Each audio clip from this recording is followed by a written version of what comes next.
Hard છે. આપણી જોડે બહુ બધા રાઇટર્સ હોય છે, બહુ બધા લોકો લખતા હોય છે, બુક્સ લખતા હોય છે, પણ એમાંથી આપણે બધાને ઓળખતા નથી.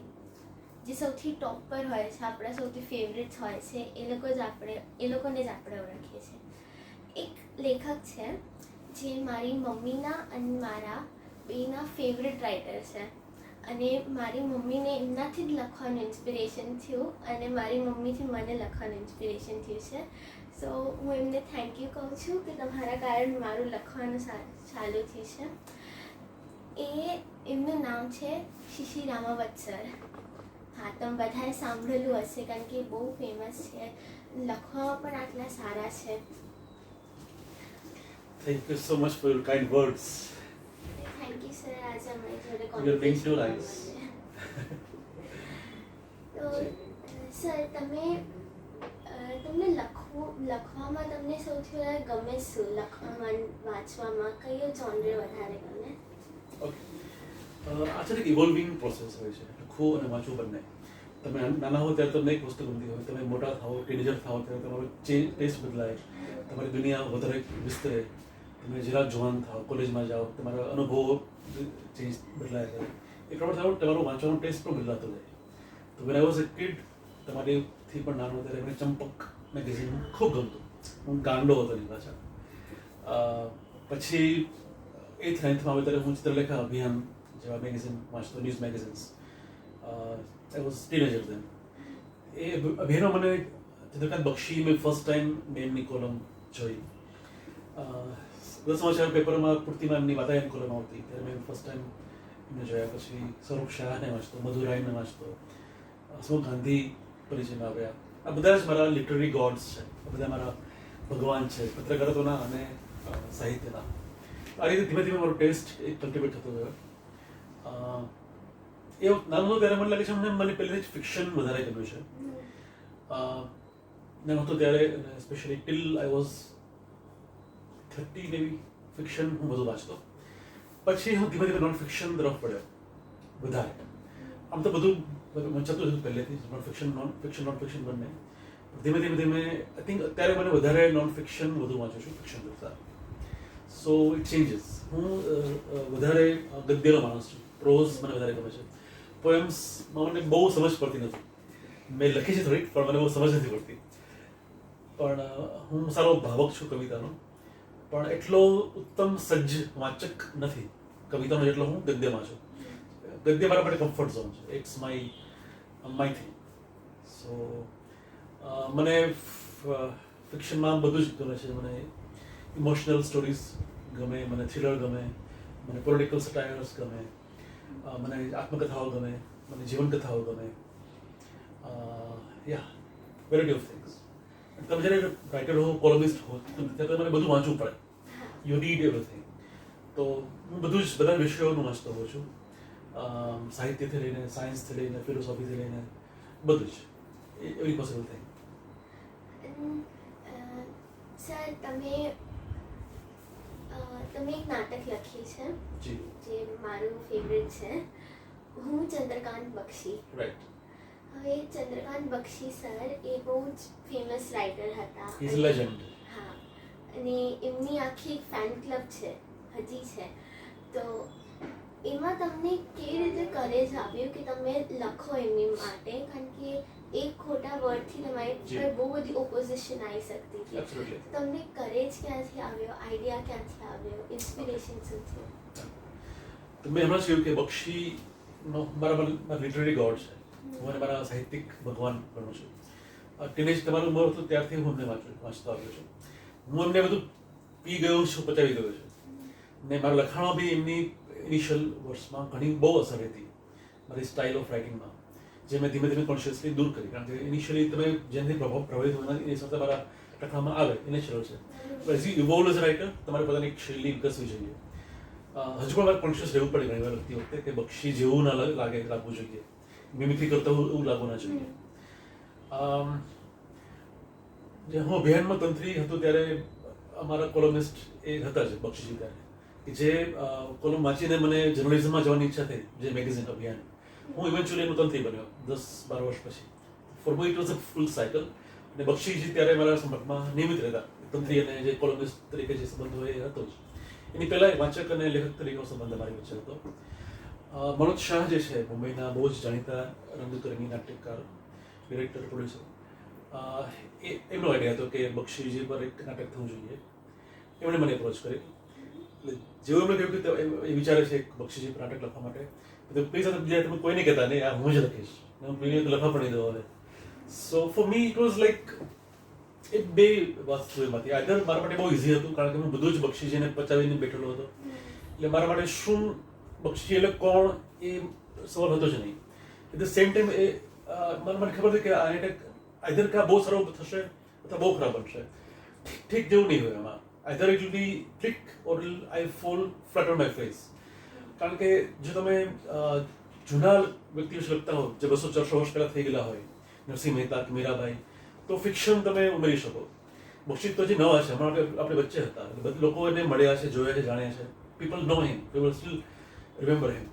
તો એ બહુ જ સંભાળવું પડે. એ બહુ નાજુક વસ્તુ હતી કે એ સૂર જે સાચો લાગવો જોઈએ એ લાગવો જ જોઈએ, અધરવાઇઝ એ બહુ ખરાબ લાગે. તો મારા માટે લખવાની પ્રોસેસ બહુ ઇઝી હતી. એકચ્યુઅલી એટલું બધું મટીરિયલ છે, એનું જીવન એટલું બધું ફેલાયેલું છે. 4 મહાનગરમાં 4 શહેરોનું જીવન બીત્યું છે, મુંબઈ, કલકત્તા, પાલનપુર અને અમદાવાદ. એટલે 4 ખંડમાં એનું જીવન વહેંચાયેલું છે અને ખૂબ ઘટના પ્રચુર ઇવેન્ટફુલ લાઈફ એમની છે, ખૂબ બને છે લાઈફમાં. એક સામાન્ય ગુજરાતી લેખકના જીવનમાં ન બને એનાથી અનેક ગણું વધારે લાઈફ એને જોઈ છે. એટલે એકચ્યુઅલી મારી પાસે એટલું મટીરિયલ અમારી પાસે હતું કે અમે સિક્વલ કરી શકીએ, સિઝન 1, સિઝન 2, સિઝન 3, સિઝન 4. સો એમાંથી મારે એક જ કન્સાઇઝ, એક જ 1.5 કલાકનું પ્લે કરવાનું હતું, જે મેં કર્યું. ને પ્રતિક ગાંધી જે અત્યારના બહુ જ મોટા સ્ટાર છે બોલિવૂડના, એને એ બક્ષીજીનું કિરદાર નિભાવ્યો. તો તમે કહ્યું કે મને ડર હતો. હા, મને ડર હતો એ જ કે ધારો કે સૂર બરાબર નહીં મળે, ધારો કે જે લોકોના મનમાં બક્ષીજીની છબી છે એની સાથે એ નહીં મેચ થાય તો બહુ જ જુદા પડે.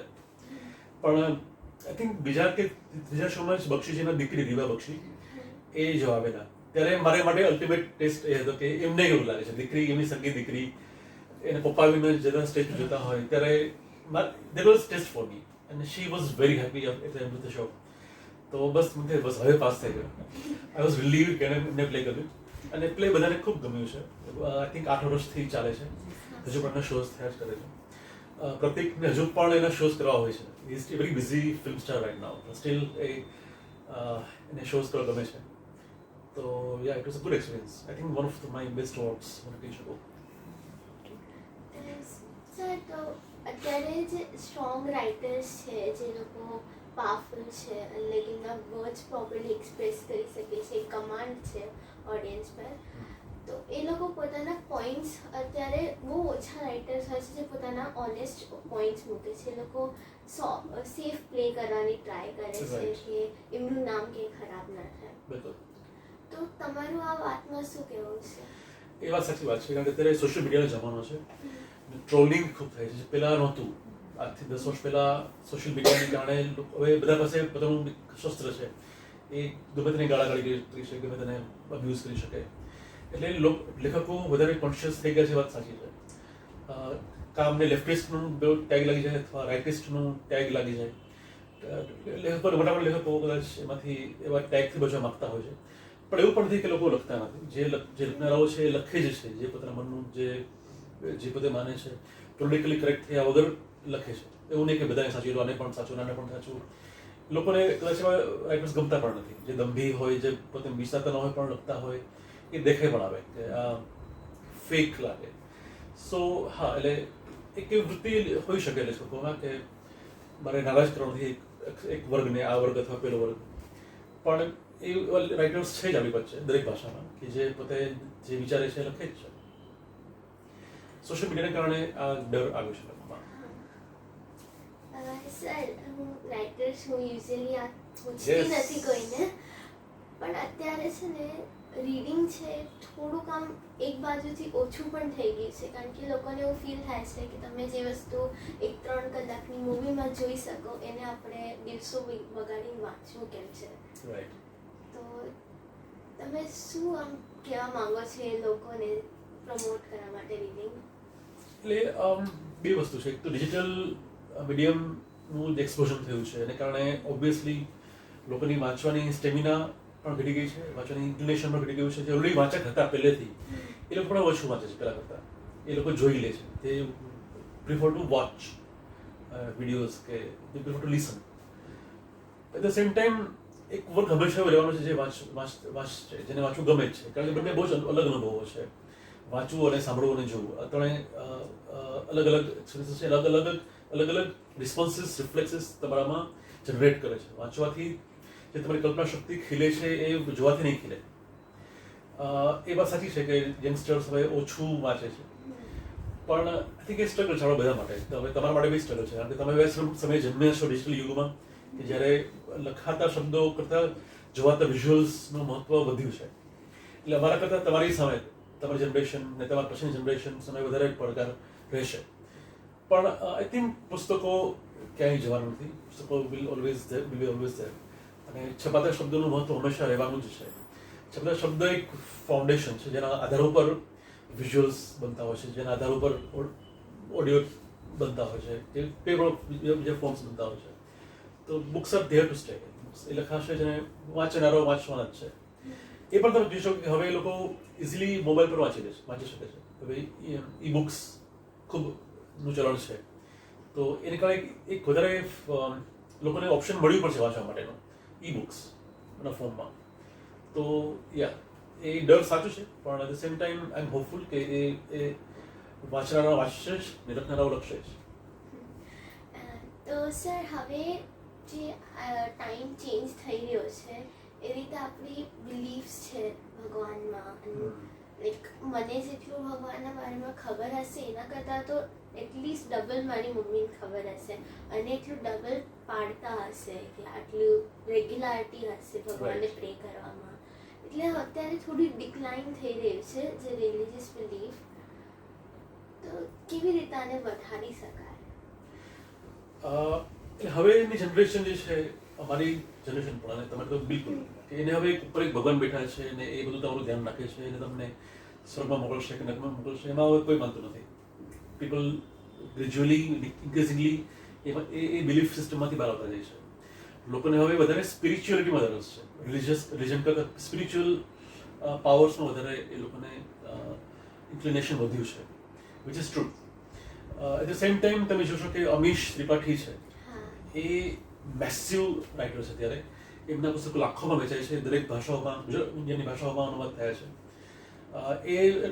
એના જે બેઝ છે એ આપણા ધાર્મિક પાત્રો છે, રામ, સીતા અને શિવજી.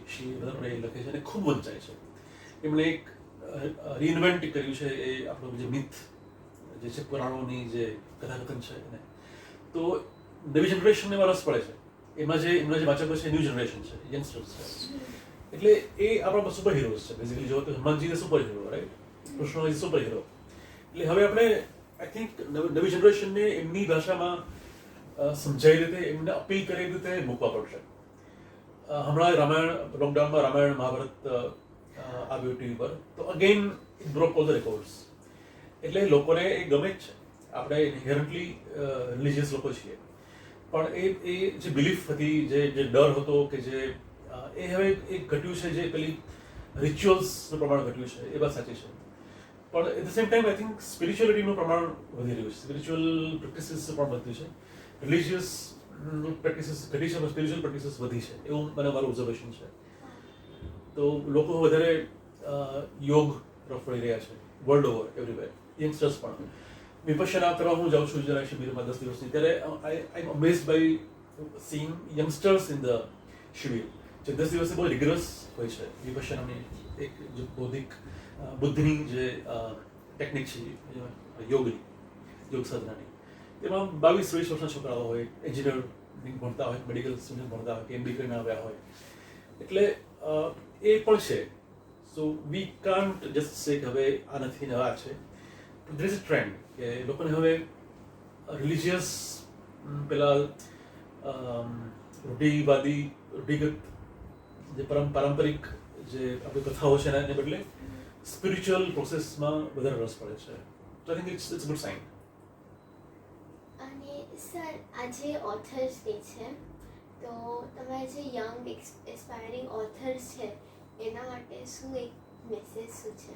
મને ક્વેશ્ચન ઘણા લોકો હંમેશા પૂછે છે વર્ષોથી કે સર મારે બી રાઇટર બનવું છે હું શું કરું?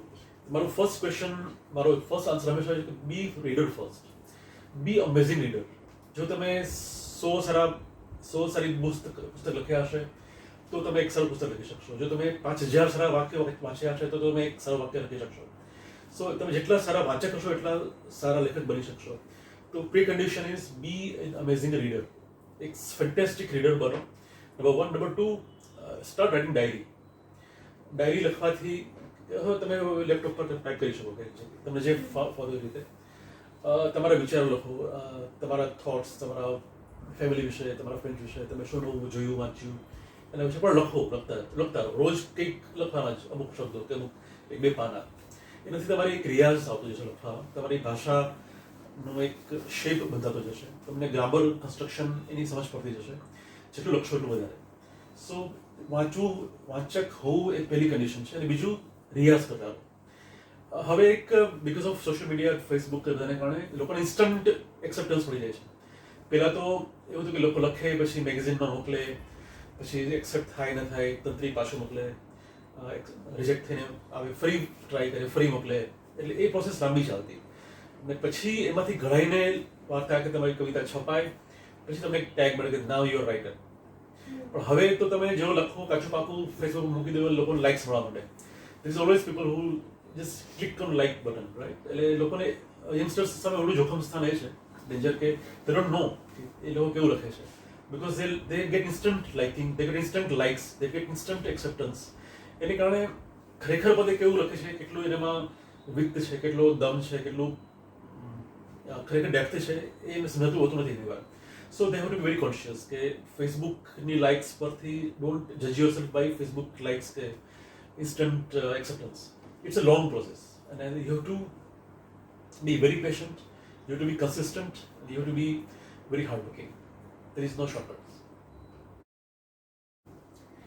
તો સર મેં છે ને એક પ્લેટફોર્મ ચાલુ કર્યું છે TWF કરીને યંગ રાઇટર્સ માટે, કે એ લોકોએ પોએમ લખ્યા હોય, આર્ટિકલ્સ લખ્યા હોય, શોર્ટ સ્ટોરીઝ લખ્યા હોય એ ત્યાં મોકલે અને અમે લોકો એની એક બુક બનાવીને બાકી બધા રાઇટર્સનું મિક્સ કરીને.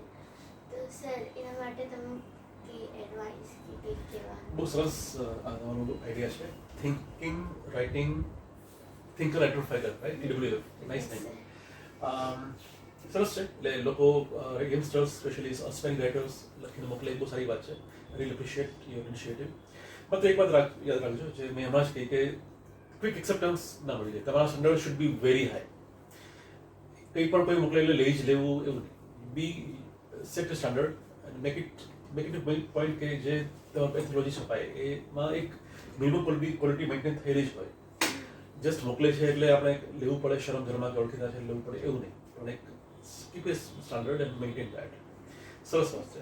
It's a very good initiative. Thank you sir. Thank you for having me. All the best for your next books.